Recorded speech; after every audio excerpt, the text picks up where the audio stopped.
wala pa naman tayong natanong. Pero hindi maliit na bagay masyado yan para sabihin mo nang gulo. Wag. Alam ko yan kasi na presidente ako.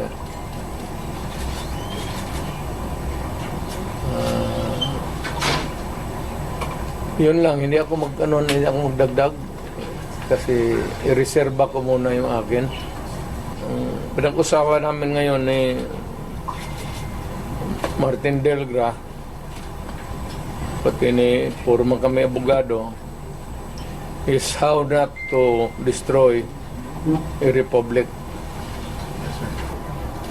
They fear that you will call for a mass movement in Davao City given the situation from the PhilHealth to the Quadcom and Tignan ko lang. killings.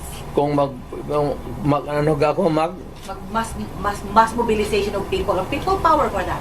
ang alam ko ang sinong pupunta lang doon, ikaw pati ako, bakit ka Dumara ka sir, no? alam ko man ang walang pupunta doon. Why?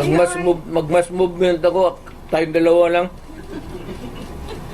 Sir, ano sila sir na nawala na daw tong the magic of Duterte crowd? Magic, wala na. Matagal na yung walang magic. Sinabi ko, retired na ako. But when you say that, I do not need to be on the front or at the back or on the side. Retired na ako. Ang rating ko, baski ilagay mo ako dyan sa 1 to 10, mamili ka, 2, 3, 4, 5, 9. Wala na ako. Ano bang Duterte magic? ikaw lang may Wala na ako. crowd. It's only your word that can compel people to come together and raise the common voice of Istorya lang yan, media, kaya ganun. Ganun mang ginawa ko noon, wala man lagi. Di ba? Tulo? So when you say that, it's the other way around, no? The history of the Duterte leadership in Davao says, pag sinabi mo yan, iba yung nangyayari. Pag sinabi mong wala. Wala na. Ang tao, hindi na nakikinig sa akin yan. Kasi wala na akong power, matanda na ako. Nag-okay na ako. Kaya the last time ako nagmotor, hindi ko na talaga kaya. 7 months ago, nagmotor ako uli. Kalakad pa man ako ng husto. Nung natumba ako, may kunting crack na dito. Ayaw ko na rin mag-opera. Kaya palitan man ang kneecap. Sabi ko, pagkatapos sabi ko, Dok? Mag-cane pa rin ako. Oo, mag-cane ka.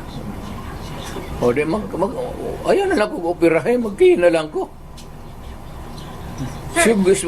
Sugar cane na lang taan eh. Mayor, Natumba ako mga 7 months ago. Kaya ako, okay pa man sana ako.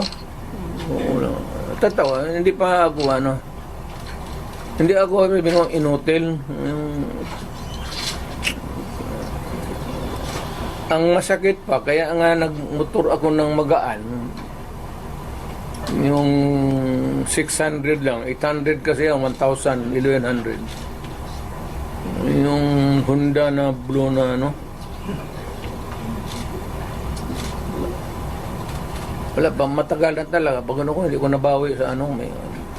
Sir, given the situation na may perceived na problema between the Duterte and the Marcoses camp, ano yung advice mo sa mga tao who are wanting and who needed to hear your voice to bring back the people together?